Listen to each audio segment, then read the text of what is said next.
नए चैप्टर की शुरुआत कर रहे हैं। नया चैप्टर हमारा प्रॉफिट एंड लॉस। तो नए चैप्टर की शुरुआत करें प्रॉफिट एंड लॉस की। प्रॉफिट एंड लॉस को लेकर चलेंगे। अब प्रॉफिट एंड लॉस में इसमें कितनी चीज़ें होती हैं जो हमें फाइंड करनी होती हैं। प्रॉफिट एंड लॉस की पहले वो चीज़ें लिख लेते हैं जो हमें फाइंड करनी होती हैं, जैसे CP, cost price, MRP, marketing rate price, और हमारे पास सेलिंग प्राइस हो जाता है, प्रॉफिट हो जाता है। प्रॉफिट परसेंटेज अलग चीज़ है, लॉस है, लॉस परसेंटेज अलग चीज़ है। तो ये इतनी चीज़ें हैं जो हमें इस चैप्टर में फाइंड करनी होती हैं। पहले हमें कम से कम ये पता होना चाहिए ना हमें करना क्या क्या है। तो ये सभी चीज़ें जो हमें इस चैप्टर में फाइंड करनी है। तो इसमें सबसे पहले क्या लेके चलेंगे, देखो सबसे पहले आपको मैं, चलो फार्मूले बाद में करेंगे, पहले एक बार इसका ओवरव्यू देता हूँ आपको अच्छी तरह से। मान के चलो, पहले चलो सीपी। सीपी होता है, आसान भाषा में आपको समझाऊँ तो पहले इनका मीनिंग बता देता हूँ। कॉस्ट प्राइस, लागत मूल्य,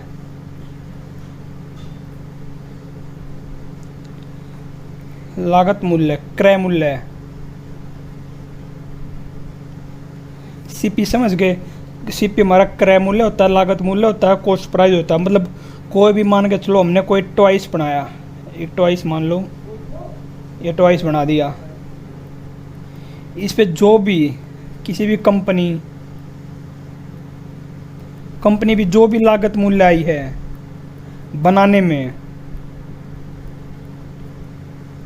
कंपनी के बनाने में जितने भी रुपए खर्च हुए, मान के चलो इसमें 2000 रुपये खर्च हुए हैं, वैसे इतने छोटे में होंगी, 2000 रुपये इसमें खर्च हो गए। तो 2000 रुपये इसका कॉस्ट प्राइस है कि कंपनी ने अपना सब कुछ, लेबर भी लगाई है इसमें, जगह भी ली है, कंपनी भी अरेंजमेंट की है, और सारी मशीनें भी लगाई हैं। टोटल मिला के इलेक्ट्रिसिटी का खर्चा जितना, इन सब को मिला के जो भी खर्चा हो जाता है वो 2000 रुपये में हमारा ये जो टॉइस है वो तैयार हो गया। तो इसको हम कॉस्ट प्राइस बोलते हैं, इसी को हम लागत मूल्य बोलते हैं, और इसी को हम क्रय मूल्य बोलते हैं। इसके बाद हो जाए MP, marketing price. Marketing price वो होता है जो आप किसी भी शॉप पर जाते हो तो वहाँ पर आपको टैग लगा मिलता है एमआरपी का, वो कंपनी लगाती है। मान के चलो आपको दे दिया 1000 का टैग लगा मिल गया, किसी अच्छी सी दुकान में घुस गए, कपड़े की बाकी 1000 रुपये शर्ट तो आती है आज लग ठीक ठाक है। तो ये होता है हमारा मार्केटिंग प्राइस। मार्केटिंग प्राइस होता है जो हम किसी भी शॉप पे जाते हैं तो देखते हैं जाके कि वहाँ पर जो भी प्रोडक्ट, कोई भी प्रोडक्ट मान लो आप, किसी तरह का प्रोडक्ट, उसके ऊपर जो भी टैग लगा होता है उसको हम एमआरपी बोलते हैं, MP, marketing price. Cost price तो लोग आपको पता है, जो भी टैग होगा आप कहते हो टैग तो वैसे लगा देते हैं, कुछ भी रेट बना देते हैं। वो कुछ भी रेट होता है, जो कुछ भी रेट वही हमारा एमपी होता है।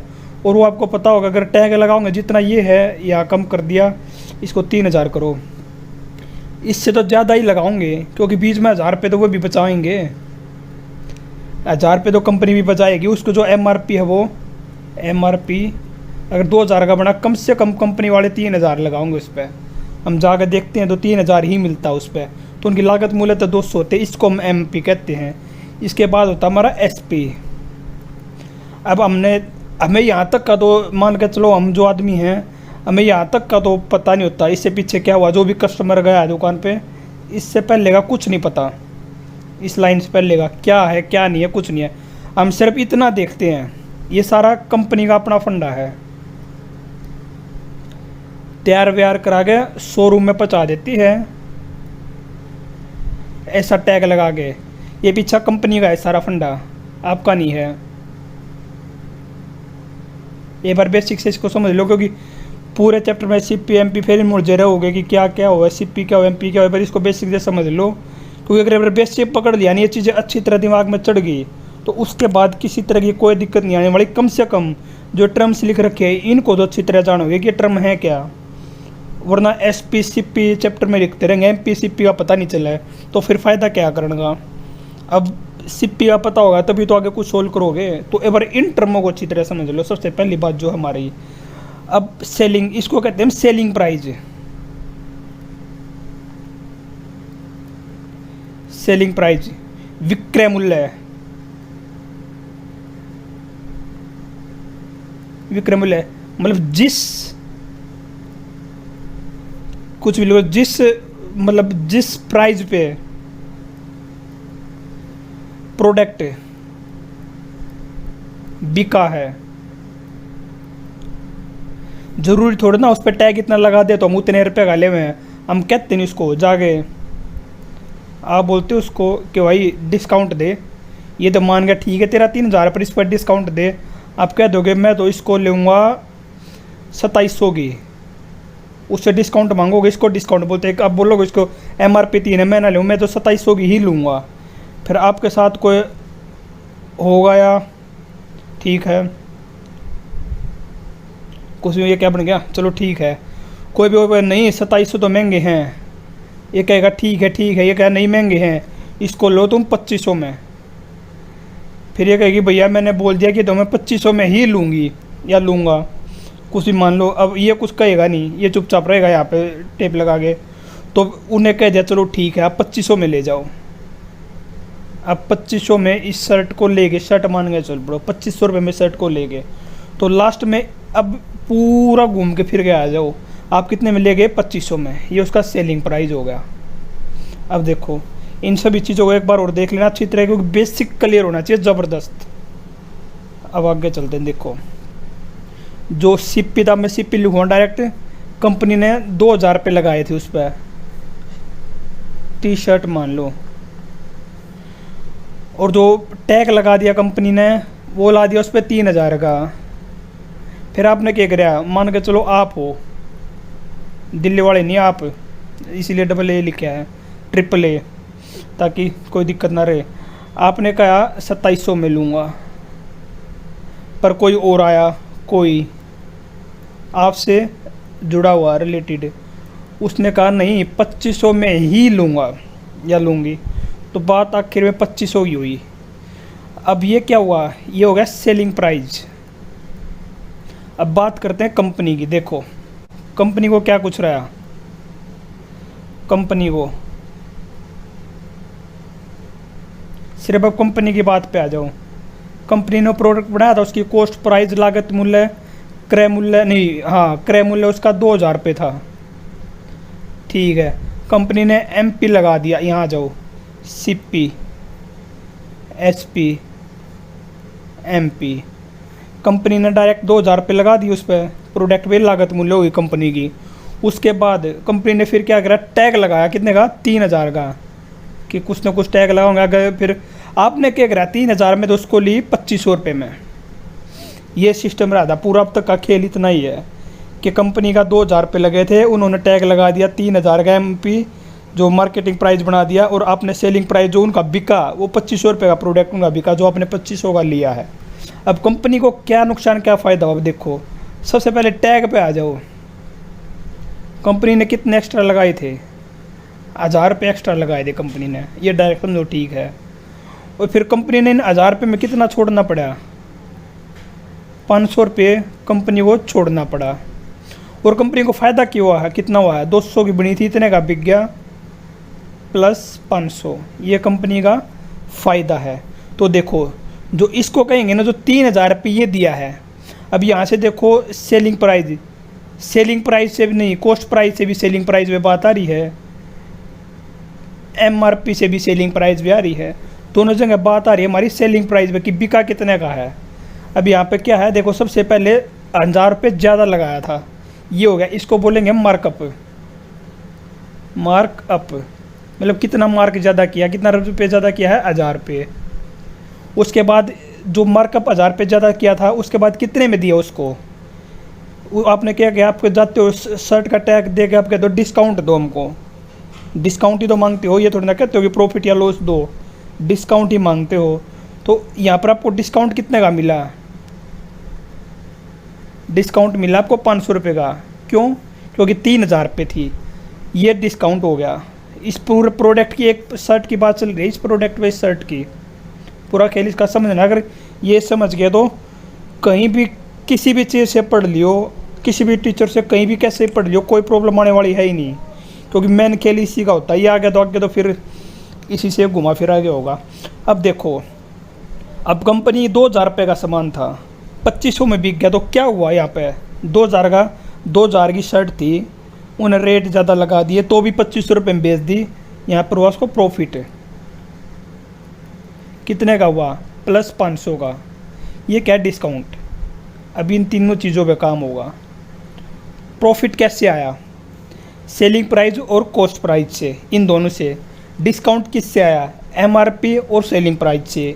डिस्काउंट यहाँ से तो आया नहीं का, तो यहाँ से हम लिख सकते हैं, यहाँ से profit and loss, P minus का, तो यहाँ से हम प्रॉफिट एंड लॉस कैलकुलेट कर सकते हैं। यहाँ से हम क्या कैलकुलेट कर सकते हैं? यहाँ से हम डिस्काउंट कैलकुलेट कर सकते हैं। ये डिस्काउंट रेडी का मतलब, यहाँ पर बोला प्रॉफिट एंड लॉस, यहाँ से डिस्काउंट कैलकुलेट कर सकते हो, यहाँ से प्रॉफिट एंड लॉस कलेक्ट कर सकते हैं, मतलब ये कैलकुलेट कर सकते हैं। सबसे पहली बात तो आपको ये समझानी थी कि इसमें पूरा फंडा केरा हुआ है। तो फंडा जो समझ में आया कि मार्कअप कैसे होगा, तो लागत मूल्य से ज़्यादा बढ़ा देंगे। डिस्काउंट की बात आते सीधा देखना कि एमआरपी पे कुछ ना कुछ घटा रखा है। डिस्काउंट अपने ऊपर ले लेना, डायरेक्ट डिस्काउंट का कहीं भी नाम आए अपने ऊपर ले लेना कि हम जाते तो डिस्काउंट ही मांगते हैं और हम टैग देख के डिस्काउंट मांगते हैं। प्रॉफिट नुकसान, नफ़ा, प्रॉफिट माने लाभ, लॉस माने हानि। ये सब किसका है? बनाने वाले का। आपका कोई लेना देना नहीं उससे।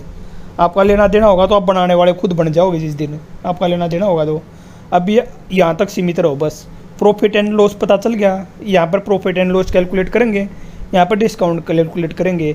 ये तो थी एक डायरेक्ट एक बेसिक टर्म के हिसाब से, पर हमें यहाँ काम करना होगा परसेंटेज में। यहाँ पे हमें हिंदी मिलेगी, यहाँ पे हमें परसेंटेज में काम करना होगा। आप 1 या 2 लेक्चर देखो, उसके बाद कंप्लीट अपना आप कर दोगे। देखते रहो बस, आराम आराम है। इतना बेसिक से इतना अच्छी तरह लेकर चलेंगे कि किसी तरह की कोई दिक्कत आवेगी नहीं। दिक्कत आने ही नहीं, क्योंकि इसमें भी दिक्कत आओगी तो फिर रह क्या गया। इतना बेसिक आपको खुद ही घुसा दिया इसके अंदर। चलो अब आगे चलेंगे। अब समझ गए ना यहाँ तक, पर हमने काम करना है परसेंटेज पे। अब देखो, ये तो था एक मतलब कि अपने मेंटली चीज़, और इसी पे काम चलेगा। भी इसमें थोड़ा फॉर्मूला की फॉर्म में और लिख लेते हैं, ताकि कहीं ना कहीं अपनी मेंटली चीज़ ना किए काम तो फॉर्मूले हो तो डायरेक्ट रख के क्वेश्चन तो निकाल दे कम से कम। मेरा काम तो क्वेश्चन ही निकालना है। अब देखो, अब मान के चलो आपने प्रॉफिट निकालना है। प्रॉफिट कैसे निकालोगे? प्रॉफिट कैसे होगा? इसमें आ जाऊँ। प्रॉफिट कैसे हुआ है? जो हमारा कॉस्ट प्राइस है, जो हमारी पैसे हमारे जितने लगे हैं वे कम हैं, और जितने का सामान बिका है वो ज़्यादा है। तो इसमें से ये घटाया है, तभी तो 500 रुपये आए ना। तो डायरेक्ट प्रॉफिट लिख दो, सोचना नहीं है कुछ भी। जो सेलिंग प्राइस है, सेलिंग प्राइस ज़्यादा है, इसमें से कॉस्ट प्राइस घटा दिया, इसको हटाओ तो हमारा प्रॉफिट आ गया। इसको मिटा ही देते हैं, नहीं तो पंगारा होगा। समझ गए ना? प्रॉफिट आ गया डायरेक्ट हमारा। अब देखो लॉस कैसे होता? अब इसी पर आ जाओ। लॉस कैसे होता? अगर ये 2500 की होती और 2000 की बिकी होती है हमारी, 2500 रुपये इसकी लागत मूल्य होती है और 2000 की बिकी होती है, तो लॉस होता। एक बार मान के चल लेते हैं। इसमें क्या होगा? जो कॉस्ट प्राइस ज़्यादा हो घटा में सेलिंग प्राइस, तो हमारा लॉस हो जाता। अगर कॉस्ट प्राइस मान के चलो लागत मूल्य आपकी 2000 रुपये होती, और लागत मूल्य 2000 रुपये होगी, और बिकी आपकी चीज़ मतलब इसी टर्म पे आ जाओ, लागत मूल्य आपकी 2500 होती जो आपने मतलब प्रोडक्ट में लगाए हैं, और उसकी जगह 2500 और जो बिका होता वो 2000 बिका होता, तो 500 का लॉस होता। वही है कॉस्ट प्राइस लागत मूल्य में से जब हम एसपी घटाएंगे। ये एक बार एसपी ज़्यादा है, सीपी ज़्यादा मतलब कॉस्ट प्राइस ज़्यादा है, तो हमें लॉस होगा। अब इसी को हम परसेंटेज में लिख लेते हैं। प्रॉफिट परसेंटेज क्या होगा? प्रॉफिट तो हमें पता है कितना होगा, एसपी घटा सीपी, यही पता है। और हमें यही पता है कोई भी चीज़ परसेंटेज में करनी हो तो गुणा में 100 करते हैं। इसी तरह इसमें लिख लो। बिल्कुल ऐसी तरीके से बात करेंगे काम को कि पता ही नहीं चले कब लेक्चर निकल गया और कब पेपर मतलब कि पूरा टॉपिक ये क्लियर हो गया। अब सीपी का पता हमें माइनस एसपी, ये हमारा लॉस हुआ है, और परसेंटेज में करने के लिए गुणा 100 होगा। अब ये सभी चीज़ें हम किस पे कैलकुलेट कर रहे हैं? ये देखो प्रॉफिट एंड लॉस, वहाँ बताया था सीपी SP MP, ये सभी चीज़ें हम CP पे ही तो कैलकुलेट कर रहे हैं। मान के चलो ये 2000 की होती, ये 2500 की होती, 500 रुपये का फ़ायदा होता, किस पे होता? CP पे ही होता। इसका तो कोई लेना देना नहीं, तो बिकना है। मेन चीज़ तो ये है ना जो करेक्ट वैल्यू है। अब मान के चलो ये CP जो लागत मूल्य हमारी 2500 की होती और जो बिकी है कंपनी की वो बिकती 2000 की, तो लॉस कैसे होता? -500 रुपये। अब भी लॉस किस पे हुआ है? इस पे थोड़ी ना लॉस हुआ है, मेन मूल्य तो उसका यही था। लॉस तो अभी भी इसी पे ही हुआ है। तो मेन एक्चुअल वैल्यू है जो लॉस और प्रॉफिट हमारा CP पे होने लग रहा है, जैसे आपका दिखने लग रहा है। तो कुछ नहीं करना, इसके अपोन में CP कर देना है, क्योंकि दोनों चीज़ हमारी CP पे ही होने लग रही हैं। ये हमारे फार्मूले हो गए।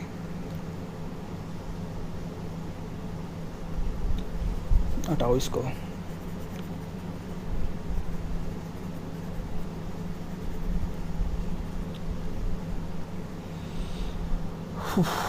आराम आराम से करते रहो। चलो दूसरा लेके चलते हैं। देखो आपको बताया था क्या क्या करना हमने। प्रॉफिट निकाल लिया, कैसे होगा यार? ऊपर प्रॉफिट परसेंटेज पता चल गया, लॉस पता चल गया। कैसे निकालेंगे? लॉस परसेंटेज पता चल गया। अब CP रह गया और SP। अब CP को देखो, CP नहीं, आप SP को देख के चलो। SP क्या होता है? जिले वाला SP नहीं, SP का मतलब सेलिंग प्राइस, विक्रय मूल्य, जितने की सामान बिकी है तो वो कितना होगा? देखो कॉस्ट प्राइस। अब कॉस्ट प्राइस कितना होता है? कितना भी होगा कॉस्ट प्राइस, वो एक्चुअल वैल्यू अपनी 100 लेके चलेगा। ये चीज़ याद रखना, कॉस्ट प्राइस अपनी एक्चुअल वैल्यू 100 ही लेके चलेगा। बाकी जब परसेंटेज में क्वेश्चन करेंगे तो और अच्छी तरह क्लियर होगी। अभी मान के चलो जिसको समझ में आ गया ठीक है, नहीं समझ में आ रहा मान के चलो, जब क्वेश्चन करेंगे तो इसके अकॉर्डिंग अपने आप ही समझ में आ जाएगा कि 100 क्यों लेके चलेंगे। और यहाँ पर क्या होगा? SP 100 ही यहाँ होंगे। अब यहाँ पर प्लस और माइनस दोनों चीज़ हो सकती है।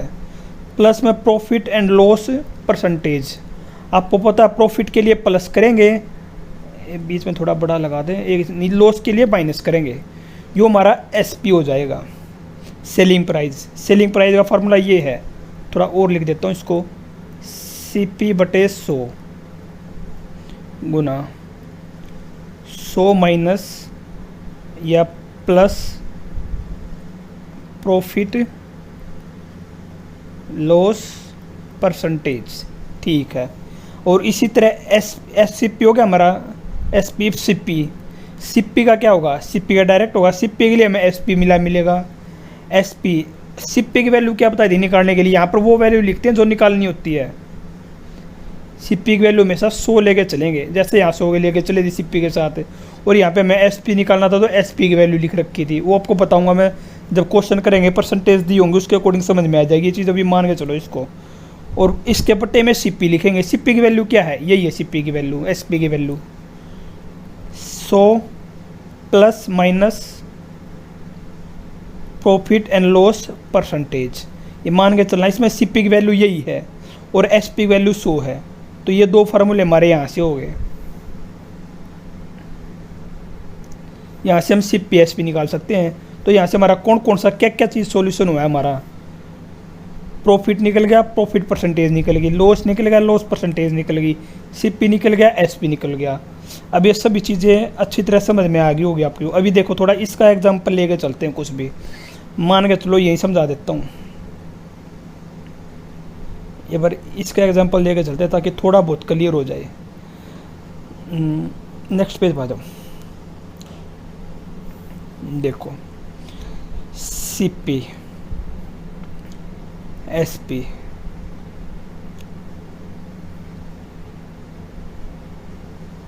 ये मान लिया किसी भी चीज़ का हमें लागत मूल्य या कॉस्ट प्राइस हमें पता नहीं, या क्रय मूल्य, हमें विक्रय मूल्य पता है कि ये चीज़ हमारी 600 रुपये की बिकी है। बिकने का पता है कि ये चीज़ CP क्या होता है? सेलिंग प्राइस, विक्रय मूल्य, कि हमारी 600 रुपये की ये चीज़ बिकी है और उसमें हमको दे दिया, हमें 20% का प्रॉफिट हुआ है। क्या हुआ है? 20% का प्रॉफिट। क्वेश्चन करने से पहले एक बार ये क्लियर करना ज़रूरी है। 20% का प्रॉफिट हुआ, आपसे पूछा कि इसकी CP बताओ, लागत मूल्य,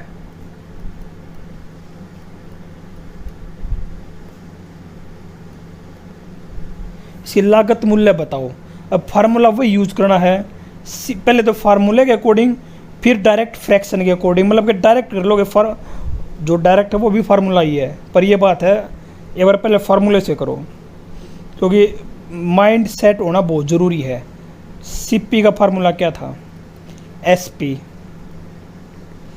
गुणा में सीपी निकालने के लिए में 100 करना पड़ता है बटे में इसी की वैल्यू लिखनी है। ये तो हमने निकालना होता है कॉस्ट प्राइस। देखो एक चीज़ और समझा दो आपको, ज़बरदस्त चीज़ वो बता देता हूँ। इनको लिखते कैसे हैं, जिसको नहीं पता यहाँ लिखता हूँ। देखो यहाँ पर तो वह चीज़ लिखते हैं जो चीज़ हमें निकालनी होती है। क्वेश्चन मार्क का समझते हो ना, क्वेश्चन मार्क है ये, जो चीज़ निकालनी होती है। गुणा में तो वह लिखते हैं, यहाँ पे लिखते हैं वैल्यू लगभग गिवन, और यहाँ पर इसी वैल्यू की लिखते हैं। ये वैल्यू जो वैल्यू है किसकी है,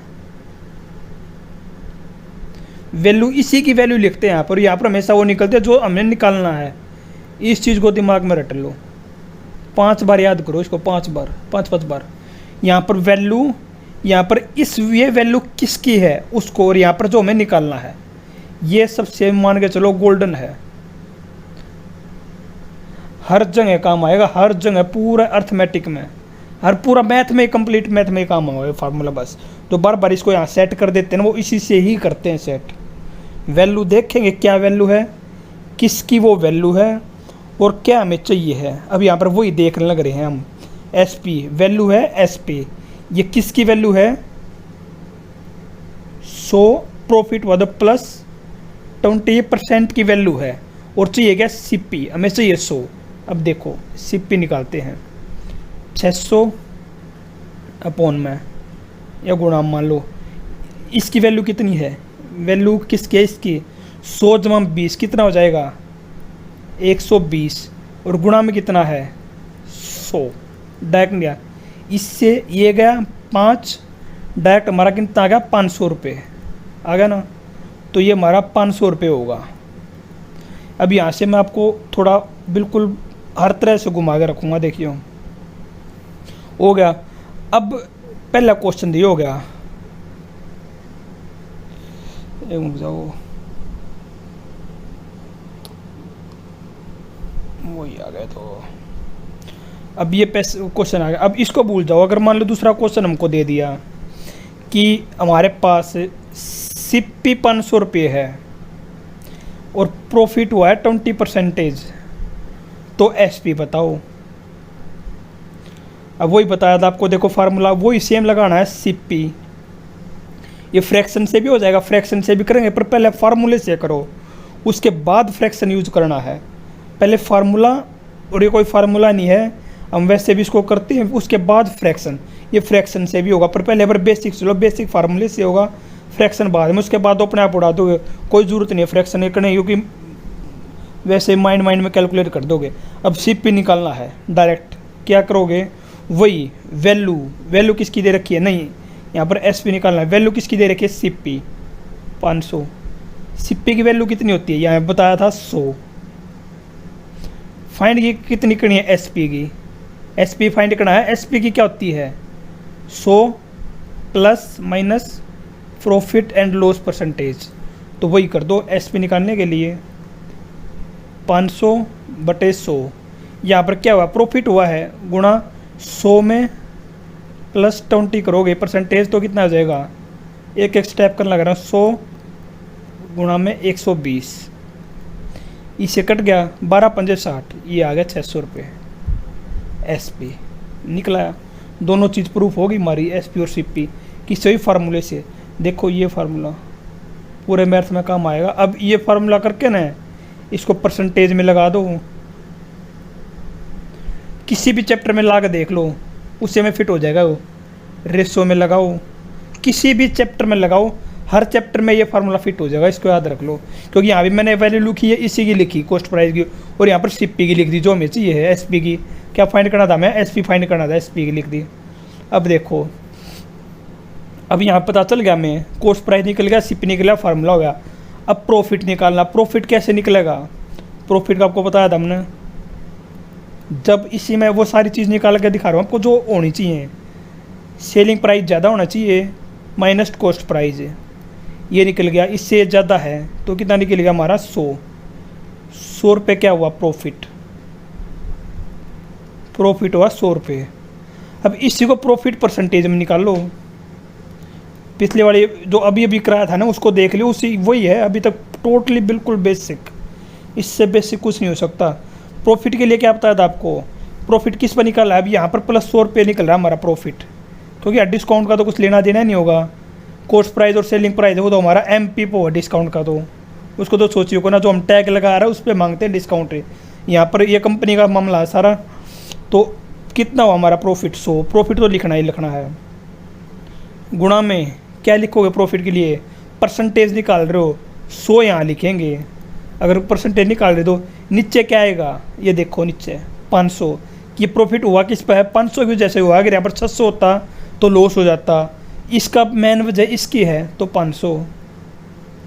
अब 2 जीरो से 2 जीरो काटोगे, 5 को इससे काटोगे कितना आएगा 20% प्रॉफिट। ये हमारा 20% प्रॉफिट निकल गया। तो इसी एक क्वेश्चन से जो स्टार्टिंग में मैं स्टेटमेंट गिवन थी, स्टेटमेंट हमें क्या मिला था, सिर्फ SP मिला था कितना 600 रुपये, और प्रॉफिट निकालना था हमने, प्रॉफिट परसेंटेज मिली थी हमें 20%, और इसमें हमने सब कुछ प्रूफ कर दिया। इसी से हमने SP दोबारा P निकाल दिया। इससे हमने पहले CP निकाला, CP जो CP था उस CP पे SP निकाला, उसी पे प्रॉफिट निकाला, उसी पे प्रॉफिट परसेंटेज निकाला। ऐसे ही अगर लॉस होता तो लॉस निकाल लेते, लॉस परसेंटेज निकालते। बिल्कुल ऑल क्लियर हो जाना चाहिए यहाँ तक, अब किसी तरह भी कोई दिक्कत नहीं होनी चाहिए इतना बेसिक से। अभी परसेंटेज में तो हमने डील की नहीं है, थोड़ी बहुत यहाँ पे की है।